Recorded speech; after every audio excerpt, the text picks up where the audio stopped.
ஊருல எல்லாரும் இவனுக்கு என்ன புத்தி மாறி போச்சா, கல்ல விதைச்சுக்கிட்டு இருக்கான் அப்படின்னு பாத்துட்டு இருந்தாங்க.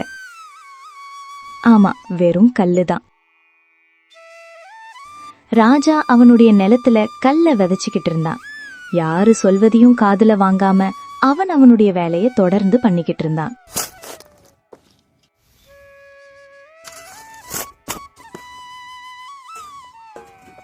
ஆனா கல்ல விதைச்சா அது எப்படி வளரும்?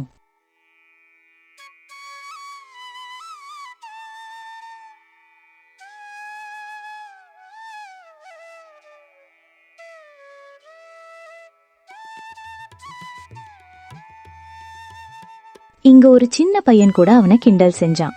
அவன் சிரிச்சிட்டு சொன்னான், அதான் என்ன மாமா இது, யாராவது கல்ல போய் விதைப்பாங்களா? இது என்ன பெரிய முட்டாள்தனம். இருங்க இருங்க, ஊர்ல போய் எல்லார்கிட்டயும் சொல்றேன், ராஜா மாமாக்கு என்னமோ ஆயிருச்சு அப்படின்னு. ஏன் பசங்க எல்லாரையும் உங்களை கல்லு ராஜா மாமான்னு கூப்பிட சொல்றேன் அப்படின்னு கிண்டல் செஞ்சான். ஆனா ராஜா அவனை மேல பார்த்து சிரிச்சிட்டு ரொம்ப நிதாரணமா அவனுடைய வேலைய தொடர்ந்து பார்க்க ஆரம்பிச்சான். இவன் பேரு ராஜா. இவனுக்குன்னு ஒரு சின்ன வீடு, ஒரு சின்ன நிலம், அவ்வளவுதான். ஆனா இவன் ரொம்பவே நேர்மையானவன், கடுமையான உழைப்பாளி.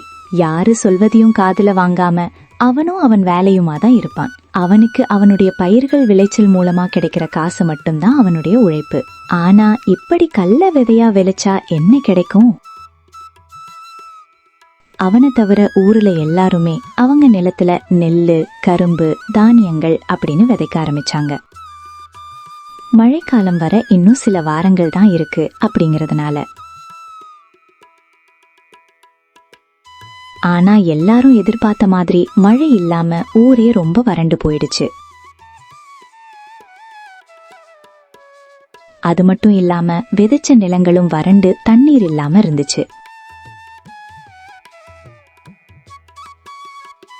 அதனால இங்க விவசாய சங்கம் கூட்டம் போட்டு ஒரு டீ கடையில அவங்களுடைய நிலத்தோட நிலைமைய பற்றியும் என்ன செய்யலாம் அப்படின்னு பேசுவாங்க.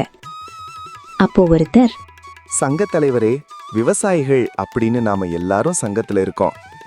அது ஏன் ராஜாவை மட்டும் காணோம்? அவனும் ஏதோ கல்லை அவனுடைய நிலங்களில் விதைக்கிறான். இதனால் என்ன கிடைக்கும் அவனுக்கு? புத்தி இல்லாதவன். அட, ஏன்பா அவனை போய் நம்ம சங்கத்துல சேர்க்க சொல்லுறீங்க? அவனை நாம சங்கத்துல சேர்த்தால் அவனை மாதிரியே நம்மையும் நாளைக்கு கல்ல விதைக்க சொல்லுவான்.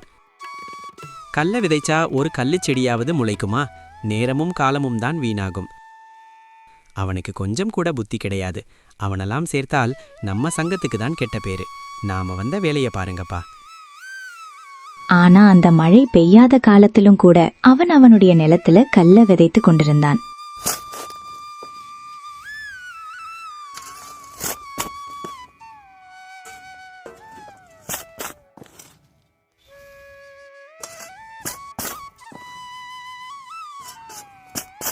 அப்போ அவனுடைய சொந்தக்காரன் மனோஜ் வந்து இப்படி சொன்னான். அட என்ன ராஜா, எல்லாரும் சொல்லும்போது கூட நான் நம்பல. ஆனா இங்க வந்து பார்த்தால் அதெல்லாம் உண்மைதான் போலவே. என்னப்பா இது மடத்தனம்! எவனாவது நிலத்துல கல்ல விதைப்பானா?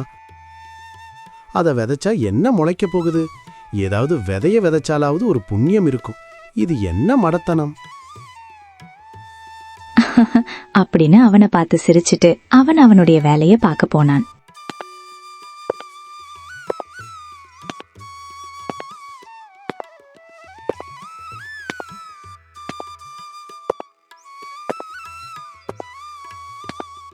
ஒரு வழியா 2 மாதம் கழிச்சு மழை பெய்தது.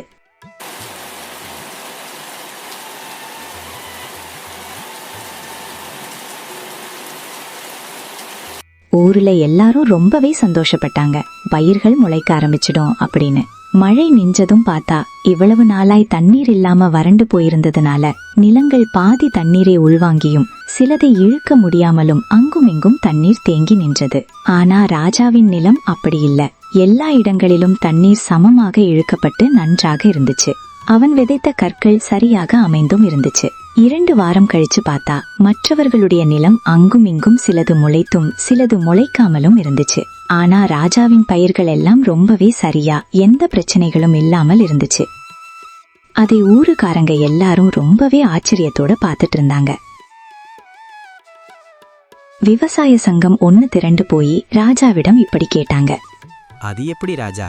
நாங்களும் உன்னை விட நல்ல பயிர்களும் நல்ல முறையான வளர்ப்பும் தான் செஞ்சோம். ஆனால் எங்களுடைய பயிர்கள் மழை இல்லாமல் இருந்து மழை பெய்ததால் சில இடங்களில் முளைத்தும் சில இடங்களில் சரியாக முளைக்காமலும் இருக்கு. ஆனால் உன்னுடைய பயிர்கள் மட்டும் எப்படி இப்படி நல்லபடியா முளைச்சிருக்கு? இது ஒரு நல்ல யோசனை. நான் வெறும் கல்லை மட்டும்தான் விதைக்கிறேன், இவன் ஒரு முட்டாள் அப்படின்னு ஊரே பேசுனுச்சு.